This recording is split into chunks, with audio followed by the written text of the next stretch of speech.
Swan by Praise the Sun. Please go to Fim-fiction.net and leave them a like and comment. I can no longer provide a link in the description due to others getting community guideline strikes for that.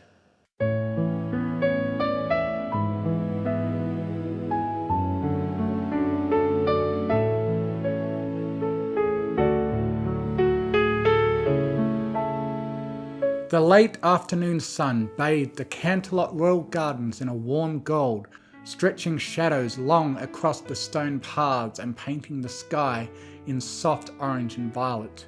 The air smelled faintly of roses, trimmed grass, and earth after a light breeze had swept through. Somewhere in the hedges, birds chirped softly, not quite ready to call it a day. Anonymous walked with his hands tucked into his pockets, his pace unhurried.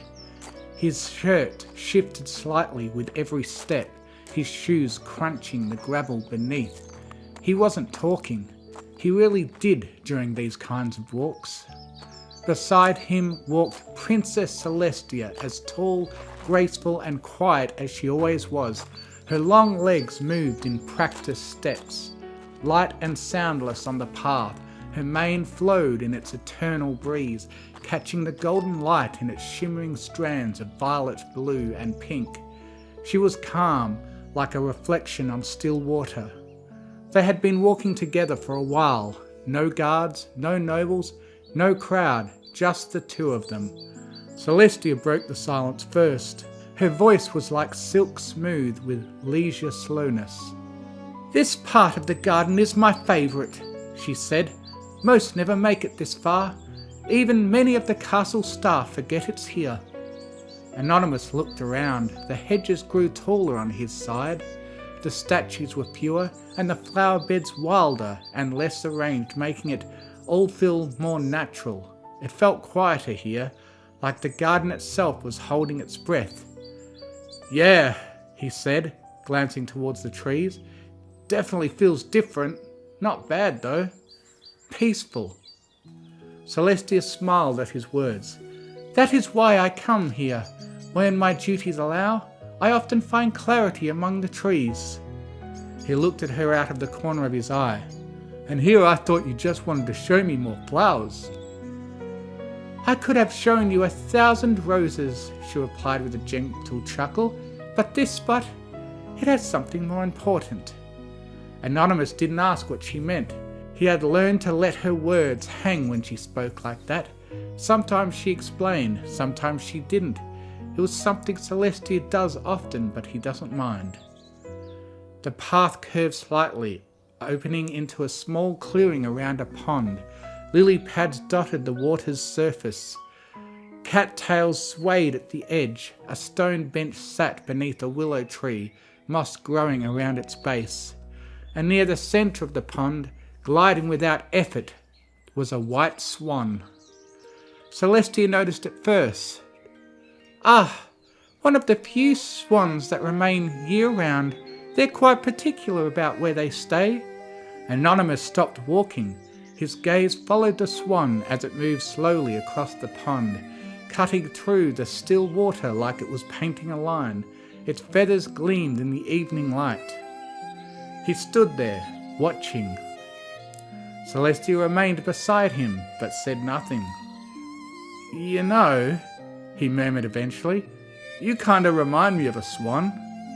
Celestia turned her head, surprised. "Do I?" He nodded toward the water.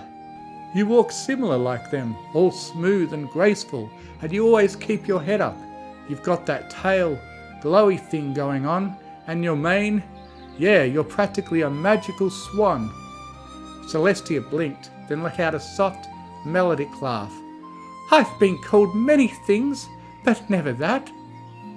"It's not a bad thing," he added, still looking at the bird. "They're kind of beautiful, peaceful looking even. Everyone watches them, but they never seem bothered by it." The comment hung there a moment. A gentle breeze moved through the clearing. Celestia's expression softened, her eyes following the swan as it approached the edge of the pond. "Swans are solitary creatures mostly," she said quietly. but when they choose company, they stay with them for life. Anonymous looked at her. Didn't know that. She met his gaze for a moment, and for just that second, there was something deeper behind her calm eyes, something she didn't say. They moved forward again. The path wrapped around the pond and led back toward a shaded corridor of trees. After a few steps, Anonymous paused.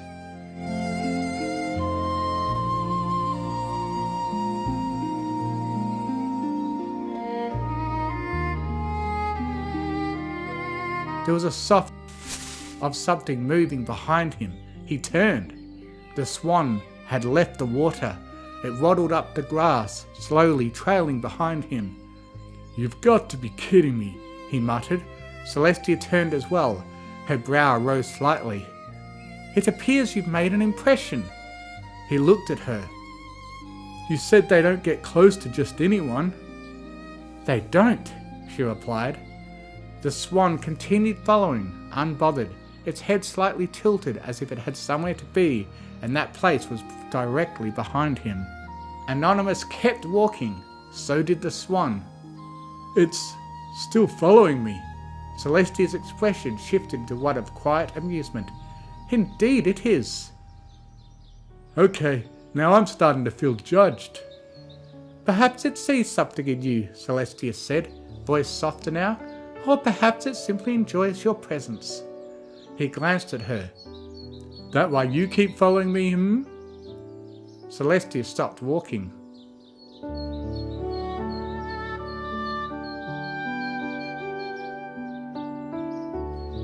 He turned halfway to face her. When her voice came, it was gentler than before. "There is a reason I often choose to walk with you." Anonymous blinked. He waited.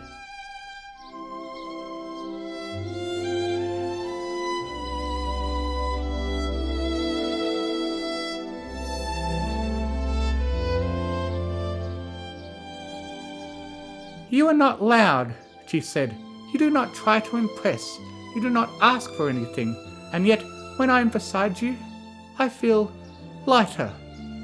He shifted awkwardly. "I'm not really doing anything special." She shook her head, smiling faintly. "You do not have to." The swan waddled up and stood just behind him again, lowering its head as it settled into the grass. He glanced back down at it, then back at Celestia. "You're really sticking to this swan metaphor, huh?"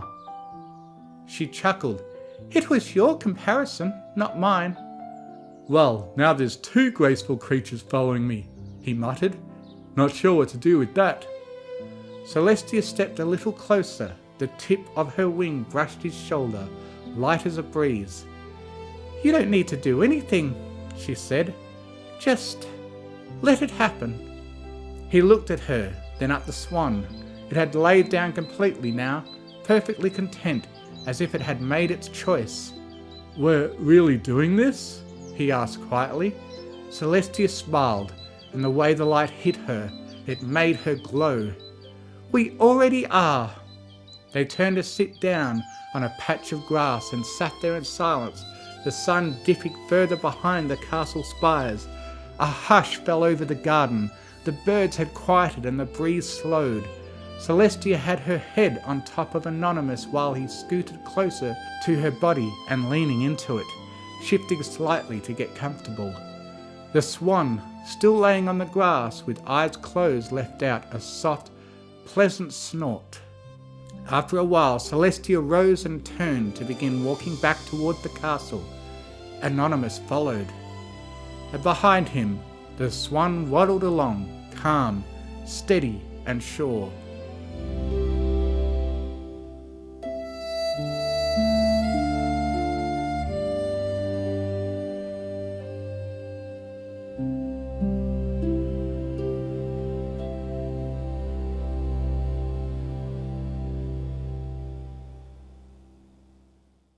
The moon had just begun its rise when Luna entered the royal study. Her hoofsteps were light and her smile far too smug to be innocent.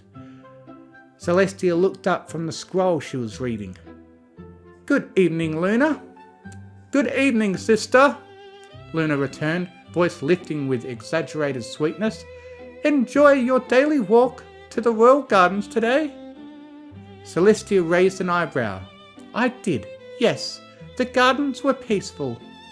Luna trotted closer, circling like a cat who knew it had caught a mouse. And your company? Peaceful as well? Celestia didn't answer right away, eyes narrowing with suspicion. I presume you have heard something? Oh, I have heard many things, Luna said, plopping herself onto a nearby cushion with a grin. A little bird, well, technically a swan that was following Anon throughout the castle, told me that a certain alicorn was compared to a waterfowl this evening. A quiet silence followed.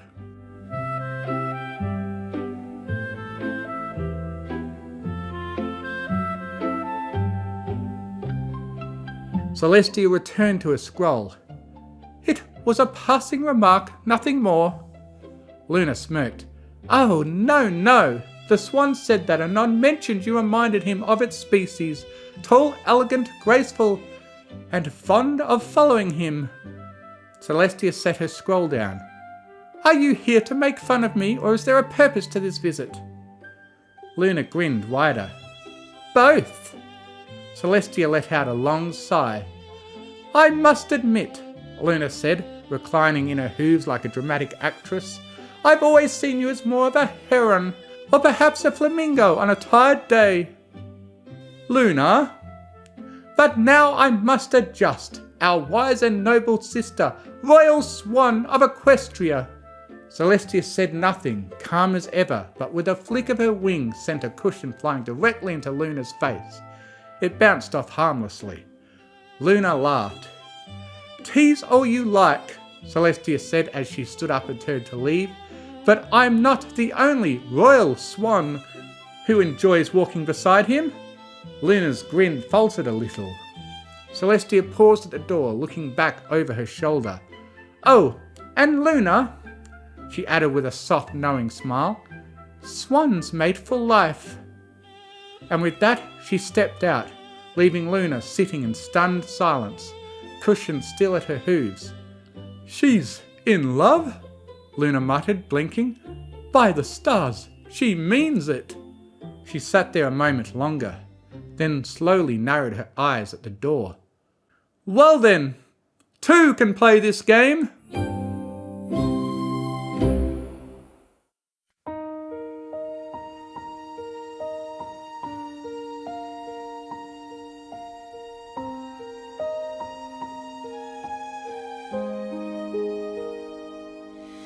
In gardens bathed in golden light, they walk together through the night. No crowd, no throne, no need for plans, just quiet steps, two hearts at hand. She walks with grace, the evening's glow, her flowing mane the winds still know.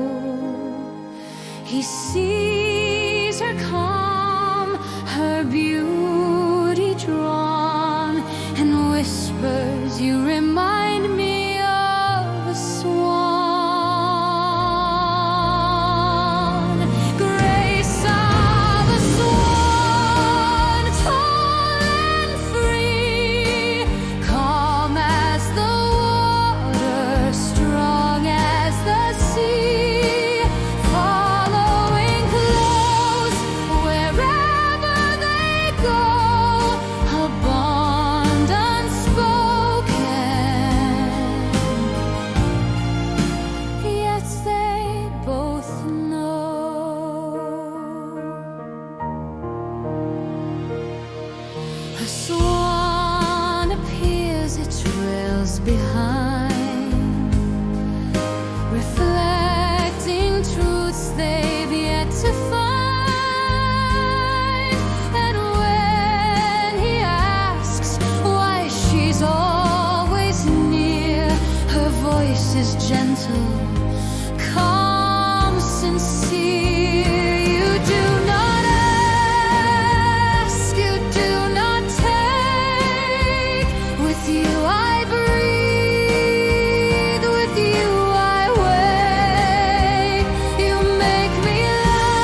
It's